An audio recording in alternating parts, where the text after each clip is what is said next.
तो बच्चों यहाँ पर एक मैट्रिक्स का सिंपल सा फेनोमेना और लिख देता हूँ जो याद रखने के लिए होगा। मैंने लिखा ए, तो पहला हमेशा एलिमेंट क्या होगा, 1 1 होगा, ठीक है ना, क्योंकि ये क्या है बच्चों R1 है। ऐसी R2 होगी, R3 होगा, R4 होगा, और लास्ट में जाते जाते कितने आएंगे बच्चों, रो M के हिसाब से आएंगे क्या, बिल्कुल आएंगे, क्योंकि मान लो ये मैट्रिक्स है तो इसका M नंबर ऑफ रो को बताता है और N नंबर्स ऑफ कॉलम को बताता है। तो सुनना, ये C1 हो गया, ऐसे C2 भी आएगा, ऐसे C3 भी आएगा, ऐसे C4 भी आएगा, और लास्ट में क्या आएगा बच्चों, Cn, N तक चलेगा और ये M तक चलेगा। तो A11 1 है ना, तो ये 1 रहेगा, 1 रहेगा, ये भी 1 रहेगा, ये भी 1 ही रहेगा हमेशा आगे। 1 2 3 4 5, मतलब किसी भी एलिमेंट के लिए A यहाँ पर किसको बताएगा बच्चों, रो को, और यहाँ पर किसको बताएगा बच्चों, कॉलम को, चलेगा।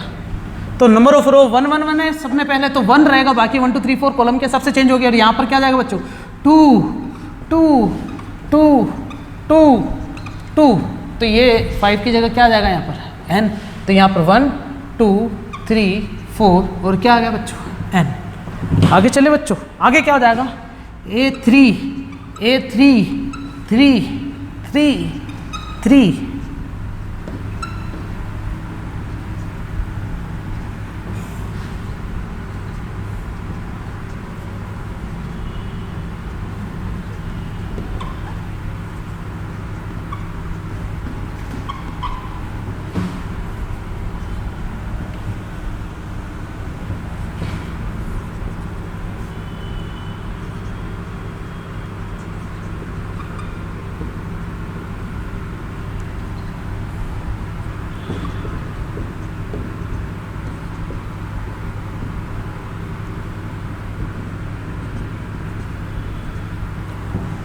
क्या बच्चों मैट्रिक्स तैयार हो गई क्या?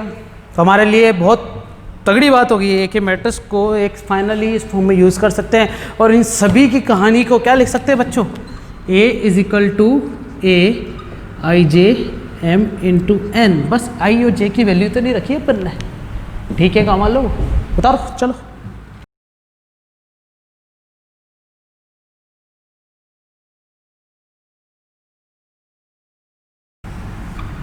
तो बच्चों अपना अगला टॉपिक आता है क्लासिफिकेशन ऑफ मैट्रिक्स। मैट्रिक्स के प्रकार, तो जो तुम्हारी बुक में मिलेगा वो प्रकार तो चलेंगे, थोड़ा सा कुछ एडवांस में इसमें ऐड करता रहूँगा, है ना। अगर जेईई मेंस में जाना तो वो एडवांस लेवल अपन को छोटा मोटा पता होना चाहिए, तो मैं ज़्यादा हाई भी नहीं बताऊंगा, तुम्हें समझ में आएगा उतना ही बताऊंगा ना। तो जरा देखते हैं, सबसे पहला मैं लिखता हूँ यहाँ पर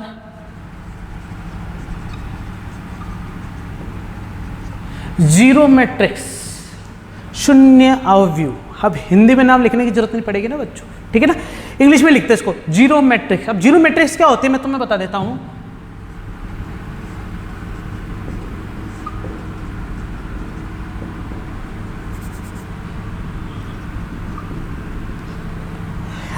देखो बच्चों क्या होता है, अगर मैं इसको किताबी भाषा में बोलता तो इसको ऐसे बोलता कि ऐसी मैट्रिक्स जिसके सारे एलिमेंट जीरो आ जाए तो वो जीरो मैट्रिक्स होती है। तुम भी यहाँ से स्वीकार कर लेते, एक्सेप्ट करते कि हाँ भाई ऐसी चीज़ होती है, ऐसी मैट्रिक्स जिसके सभी अवयव जीरो आ जाए, एलिमेंट जीरो आ जाए, तो वो जीरो मैट्रिक्स होगी। लेकिन मैंने ऐसा कुछ नहीं बोला सर, अभी तो बोला नहीं, पहले मैंने ये चीज़ लिखी। क्या लिखा मैंने? पहले लिखा है मैट्रिक्स का फॉर्मूला, सही है कि नहीं है। मैंने यहाँ पर लिखा है मैट्रिक्स का एक फॉर्मूला, और इस फॉर्मूले के अंदर क्या नई चीज़ है वो है Aij = 0। इसका मतलब मैट्रिक्स का फॉर्मूला पूरा यूज़ कर लिया है, बस उसमें ये बोल दिया कि Aij हमेशा क्या होगा, जीरो। बच्चों देखो कोई और कंडीशन नहीं लिखी, इसका मतलब Aij किसी भी केस में ले लो जीरो है। और ऐसा कब होगा, जब मैट्रिक्स के सभी एलिमेंट क्या आ जाए बच्चों, जैसे मैंने लिखा है ये ऐसा, या फिर मैंने लिखा है ये, या फिर मैंने लिखा है ये, या फिर मैंने लिखा है ऐसे मैट्रिक्स जिसके सभी एलिमेंट क्या आ जाए, जीरो आ जाए। अभी कितने इंटू कितने की बच्चों, 2 × 2, ये 1 × 1, क्योंकि एक कॉलम है और एक ही रो है। ये क्या है बच्चों, 2 × 1, और ये 2 × 3, चलेगा ना। तो ये कहलाती है जीरो मैट्रिक। डेफिनेशन नहीं लिखाऊंगा बच्चों, नोट्स में साइड में अपलोडेड है। डाउट चेम्बर के अंदर डाउट छोड़ देना कि सर नोट्स डाउनलोड नहीं हो रहे हैं, नेट का रिचार्ज करवा दो, तो थप्पड़ पड़ेगी खींच के। तो बच्चों इधर आओ, सामने क्या बोलने जा रहा हूं कि जीरो मैट्रिक्स बड़े ही सिंपल तरीके से डिफाइन करा है, छोटे छोटे साथ में अपन ने इनके बच्चे नुमा एग्जाम्पल भी लिख दिए हैं। अब जीरो मैट्रिक्स का मतलब हो गया वह मैट्रिक्स जिसके सभी एलिमेंट जीरो हो, या तो तुम ऐसा लिखो, डेफिनेशन तो आएगी नहीं ना मार्केट में, लेकिन डेफिनेशन के अलावा ये कंसेप्ट पता होना चाहिए। वो ये है कि A is equal to a i j bracket बंद M इंटू एन, जिसमें ए आई जे हमेशा क्या हो बच्चों, जीरो हो जाए। क्या कहलाता है बच्चों, जीरो मैट्रिक्स। उतारो,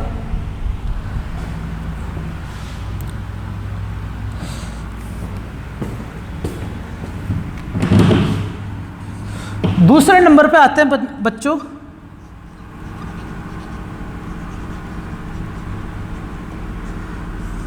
कॉलम मैट्रिक्स, मतलब स्तंभ आव्यूह। अब ये स्तंभ आव्यूह क्या होता है, थोड़ा टेढ़ा जा रहा है, इसको सीधा रखो ना यार। टेढ़ा कहाँ से जा रहा है, यहाँ से जा रहा है, तो मैं यहाँ लिख देता हूँ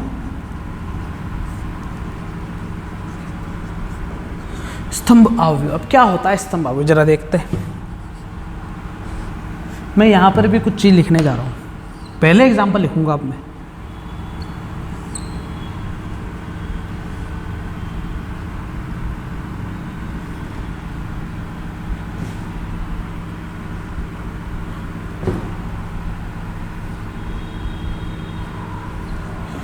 इन सभी एग्जाम्पल को गौर से देखोगे तो तुम्हारे अंदर से एक भावना उठ के आ रही होगी, क्या कि ये वो मैट्रिक्स है जिसमें केवल कॉलम के एलिमेंट होते हैं।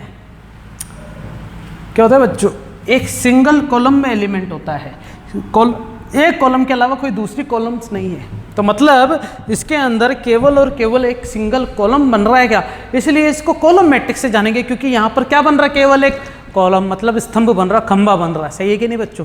और रो कितनी भी हो सकती है बच्चों, 3 है, इसमें भी 3 है, इसमें 2 है, इसमें 3 है कि नहीं। अब तुम बोलोगे सर यहाँ पर अगर ऐसा एग्जाम्पल आ जाए तो इसमें कितनी कॉलम है, एक कॉलम है ना, तब भी इसको बोलेंगे बच्चों कॉलम मैट्रिक्स, क्योंकि एक ही तो स्तंभ है, भले एक पंक्ति क्यों ना आ जाए, पंक्ति की बात बाद में, लेकिन ये स्तंभ मैट्रिक्स के अंदर आता है, कॉलम मैट्रिक्स के अंदर आता है। अब इसका फॉर्मूला लिखें तो क्या लिखें बच्चों, यहीं से चल रहा है ना सारा मामला। तो A is equal to a i जे और M इंटू एन। कॉलम में पता चल गया बच्चों की कॉलम क्या होता है, सुनना, ये M किसको बताता है, ये नंबर ऑफ रोज को बताता है, और ये नंबर ऑफ कॉलम को बताता है। अब मुझे पता चल गया कि इनमें कॉलम कितने, एक ही है, तो इसका फॉर्मूला क्या बन जाता बच्चों, A is equal to a i j where M into n में n की वैल्यू में से क्या रहेगी बच्चों, 1। मतलब ए आई जे में M इंटू क्या हो जाएगा, ये 1। ये फॉर्मूला बना बच्चों कॉलम मैट्रिक्स का, स्तंभ आव्यूह का ये फॉर्मूला है, क्योंकि n की वैल्यू हमेशा क्या रहेगी, इसमें 1 रहेगी। मतलब n की वैल्यू 1 से आगे कभी जाएगी ही नहीं। ठीक है बच्चों।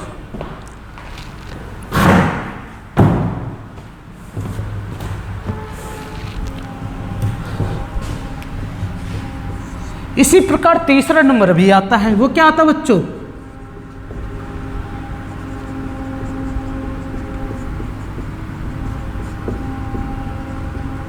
पंक्ति आव्यूह बोलो या पंक्ति मैट्रिक्स बोलो, बात एक ही है ना। क्या है इसका एग्जाम्पल,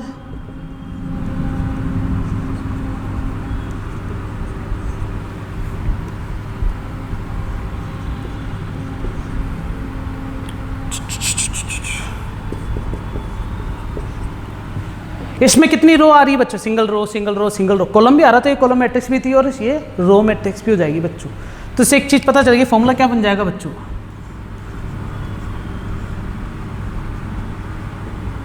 जहां पर m की वैल्यू हमेशा क्या रहेगी बच्चों, 1, तो ए i J is equal to क्या हो जाएगा बच्चों, 1 इंटू एन। ये फॉर्मूला बन गया बच्चों किसका, ये बन गया बच्चों हमारे पास रो मैट्रिक्स का फॉर्मूला बन चुका है। क्या मेरी गांव वाली बातें समझ में आ रही है कि तुम्हें, अरे हाँ कि ना, छोटी छोटी बातें तो समझ में आनी चाहिए अपन को। फिर आते हैं बच्चों अगले पे, अपन चौथे नंबर पे क्या आता है, ठीक है देखते जरा। नाम में लग रहा है बच्चों स्क्वायर मैट्रिक्स है। स्क्वायर है मतलब मैं बता देता हूँ क्या है।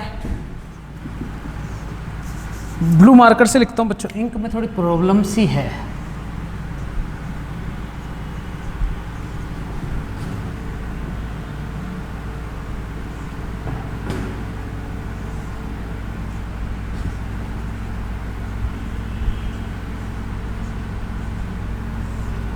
अब बच्चों ये चीज़ बताने से पहले तुम्हारे दिमाग में जो जो क्वेश्चन उठे होंगे ना, वो क्या क्या है मैं बताता हूँ। सबसे पहले क्या एलिमेंट्स जो है वो नेगेटिव हो सकते हैं क्या, पहला डाउट। दूसरा डाउट, एलिमेंट्स के बीच में जो गैप है वहाँ पर कोई साइन भी आएगा क्या, ठीक है ना। जैसे कि ये 1 2 है तो बीच में गैप है, तो ये कैसे डिफाइन होगा, गैप कितना रखना है, ये सोच रहे होंगे, दिमाग में आ रहा होगा तुम्हारे। तो बच्चों तुम्हें याद है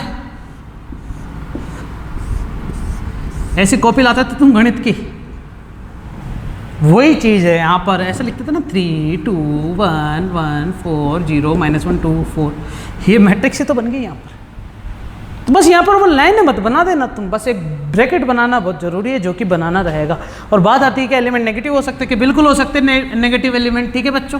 तो ये नोट डाल के लिख लेना यहाँ पर, ठीक है। नोट कितने रुपए का बच्चों, ये भी 5 रुपये खर्च करो इसमें। अब वापस आते हैं स्क्वायर मैट्रिक्स, वर्ग आवे क्या होता है वर्ग मैट्रिक्स, देखते हैं। तीनों को शक्ल देखो अच्छे से तो तुम्हें क्या पता चल रहा होगा, जज कर लिया तुमने, सोच लो एक बार क्या समझ में आ रहा है तुम्हें, बोलो क्या लिखूं है, क्या पक्का सोच लो एक बार। तुम ये कहना चाह रहे हो कि ए के अंदर जो एलिमेंट अपन ने लिखे हैं 2 तो रो है और 2 कॉलम है, बी के अंदर जो अपन ने एलिमेंट लिखे हैं उसमें 1 रो है और 1 कॉलम है, और सी के अंदर अपन ने जो एलिमेंट लिखे उसमें 3 रो है और 3 कॉलम है। तो सर ये जो कॉलम और रो है ये हमेशा बराबर आए अगर,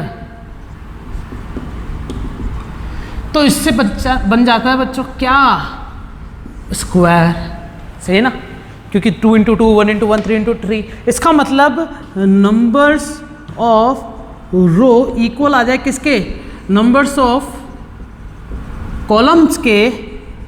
तो वो कौन सी मैट्रिक्स हो जाती है बच्चों, वो हो जाती है स्क्वायर मैट्रिक्स।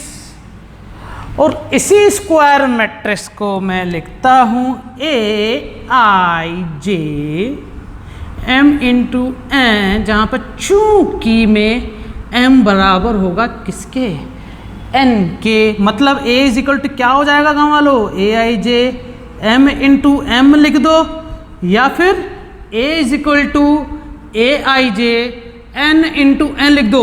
ओ मतलब m और n दोनों वैसे बराबर लिखने हैं, तो चाहे तुम m × m लिखो चाहे n × n लिखो, दोनों को क्या बोलोगे तुम, स्क्वायर मैट्रिक्स।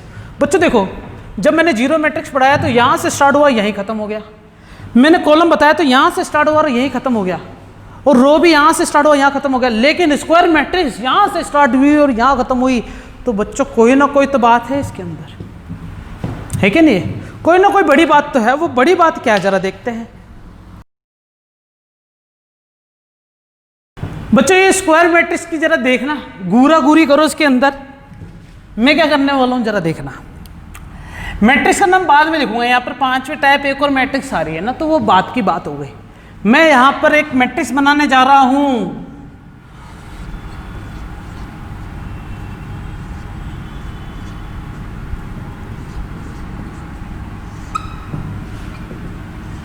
बताओ मुझे कि यहाँ पर क्या चेंजेस सा लग रहा है तुम्हें। इसको घूरो कि इसमें जितने रो आ रही है उतने कॉलम आ रहे हैं, जितनी रो उतने कॉलम, जितनी रो उतने कॉलम, मतलब 2 × 2 1 × 1 3 × 3।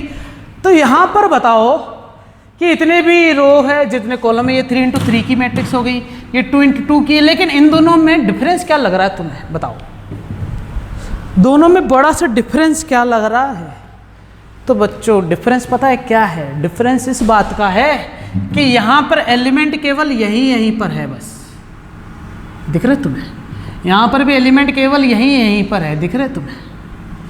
मतलब क्या हो गया कि यहाँ पर क्या बन गया बच्चों, एक वर्ग के हिसाब से देखो, विकर्ण, विकर्ण मतलब डायगोनल बन चुकी है बच्चों, डायगोनल बन चुकी है, तो इस मैट्रिक्स का नाम क्या हो गया बच्चों? Diagonal matrix. और इसे अपन क्या बोलेंगे बच्चों? विकर्ण आव्यूह बोलो या विकर्ण मैट्रिक्स बोलो, बात एक ही है। तो ऐसी मैट्रिक्स जिसमें केवल डायगोनल एलिमेंट दिखे या विकर्ण रूपी अवयव दिखे, बाकी सभी अवयव जीरो आ जाए, वो विकर्ण मैट्रिक्स कहलाती है। लेकिन बच्चों condition apply, first of all यहां पर लिख देता हूं, क्या लिख देता हूं मैं? केसेस है ना कि क्या क्या रिक्वायरमेंट है। Must be a square matrix, मतलब ये क्या होनी चाहिए? एक स्क्वायर मैट्रिक्स होनी ही चाहिए, तभी तो विकर्ण बनेगा, नहीं तो विकर्ण नहीं बनेगा। मतलब क्या हो गया? अगर मैंने ऐसा लिख दिया है 2 0 0 0 1 0, तो यहाँ पर ये डायगोनल बनी कि प्रॉपर नहीं बनी, क्योंकि ये कोना तो मिल गया लेकिन ये कोना छूट गया अभी, तो इसलिए ये स्क्वायर होना बहुत जरूरी है। दूसरी चीज, डायगोनल के अलावा, मतलब विकर्ण के अलावा रिमेनिंग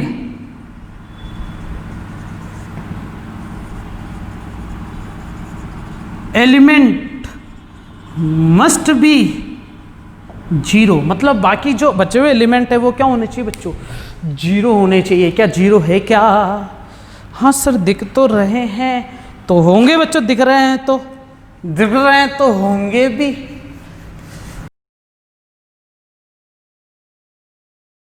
इसका भी फॉर्मूला बनाना पड़ेगा क्या? तो जरा फॉर्मूला देख लेते इसका। Aij m इंटू एन, तो सबसे पहले क्या है बच्चों? ये स्क्वायर मैट्रिक्स होनी चाहिए। तो पहले मैं यहाँ पर कंडीशन क्या लिखूंगा कि m is equal to n है, जिससे ये क्या बन गई बच्चों? एक स्क्वायर मैट्रिक्स बन चुकी है।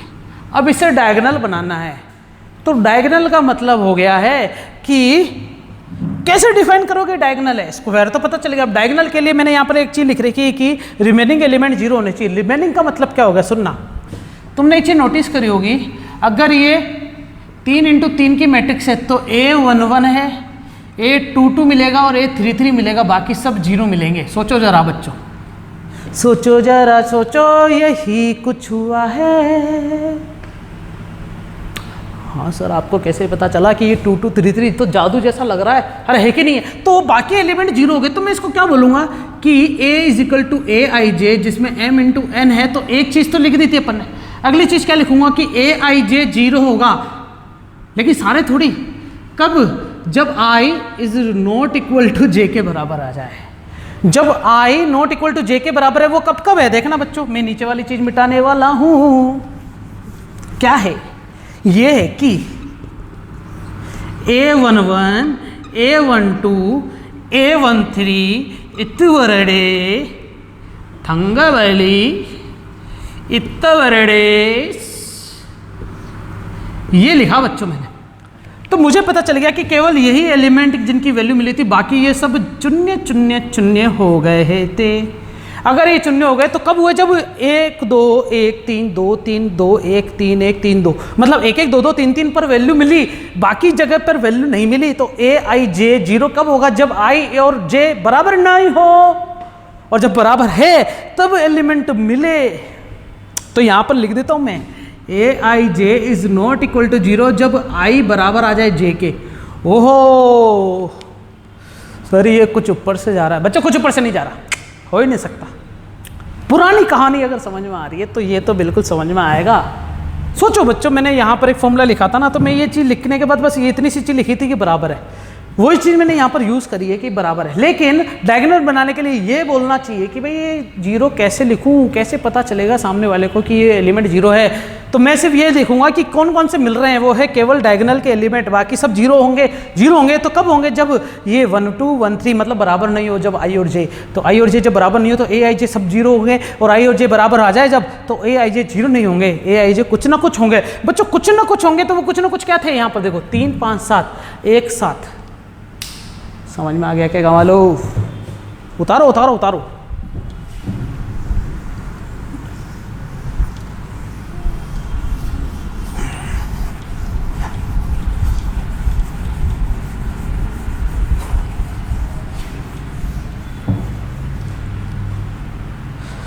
तो आगे देखना गाँव वालों, क्या? आगे बात ये आती है, मतलब मेरे पास एक और आ गया छठे नंबर पे। अब छठे नंबर पे क्या है देखना, 2 0 0 0 2 0 0 0 2 -1 0 0 -1 5 0 0 0 5 0 0 0 5, या इसको लिख दो ए भी तो एलिमेंट हो सकते हैं ना, बिल्कुल हो सकते हैं। तो दिमाग लगाओ, स्क्वायर मैट्रिक्स है क्या ये? बिल्कुल है। तो A is equal to AIJ, जहां पर M बराबर है किसके? N के, तो इसको M इंटू M लिखूँ या फिर N इंटू N लिखो, बातें की। तो ये स्क्वायर मैट्रिक्स तो है।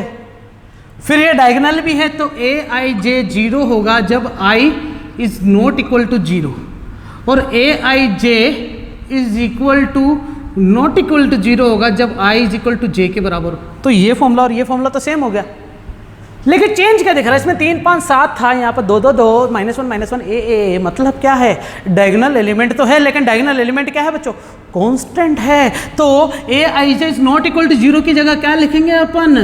कांस्टेंट। थोड़ा बड़ा लिखूं, AIJ इज इक्वल टू क्या आ जाएगा बच्चों? कांस्टेंट। कब? जब I और J क्या आ जाएगा वालो? बराबर आ जाए। जब ये बराबर आ जाएंगे तो ये कांस्टेंट मिलेगा। कांस्टेंट मतलब कुछ भी हो सकता है, इसके लिए बोलूँगा तो 2 लिख दूंगा, इसके लिए -1 और इसके लिए A। ये पता है बच्चों क्या कहलाती है? ये कहलाती है स्केलर मैट्रिक्स, मतलब अदिश आव्यू बोलो या मैट्रिक्स बोलो, कुछ भी बोलो बच्चों। स्केलर का मतलब हो गया है कांस्टेंट मैट्रिक्स, ऐसी मैट्रिक्स जिसमें डायगोनल एलिमेंट क्या है? स्क्वायर मैट्रिक्स भी है, डायगोनल भी है, फिर बाद में आता है डायगोनल के सभी एलिमेंट कांस्टेंट आ जाए। बच्चों पहले स्क्वायर पढ़ा, स्क्वायर के बाद डायगोनल पढ़ा, डायगोनल के बाद कांस्टेंट एलिमेंट वाला पढ़ा, तो इसको नाम दे दिया स्केलर। समझ में आ गई क्या मेरी बात? चले ले आगे देखो गाँव वालों, एक और टाइप आ गया। मैं एग्जाम्पल लिख रहा हूँ यहाँ पर, है ना, तो एक काम करेगा, कहाँ लिखूँ? यहीं लिखता हूँ ना। A is equal to 1 0 0 0 1 0 0 0 1, B is equal to 1 0 0 1, C is equal to 1, D is equal to 1 0 0 0 0 1 0 0 0 0 0 1 0 0 0 0 0। दिख रहा नहीं होगा, लेकिन कोई बात नहीं, पता तो चल गया होगा कि इसमें भी डायगोनल है, इसमें भी डायगोनल है, इसमें भी डायगोनल है, इसमें स्क्वायर स्क्वायर स्क्वायर है। लेकिन यहाँ पर स्केलर को क्या कहते थे? सभी कांस्टेंट एलिमेंट थे। यहाँ कांस्टेंट नहीं है, सभी एलिमेंट को 1 1 कर दिया है। तो इसी मैट्रिक्स को बोलते हैं 7 नंबर डाल के आइडेंटिटी मैट्रिक्स। क्या बोल दिया बच्चों मैंने? Identity matrix. मतलब अब थोड़ा इसको साइड में लेना पड़ेगा, क्योंकि घुमाना नहीं चाहता मैं इसको, है ना। ये मिटा देता हूँ यहाँ पर,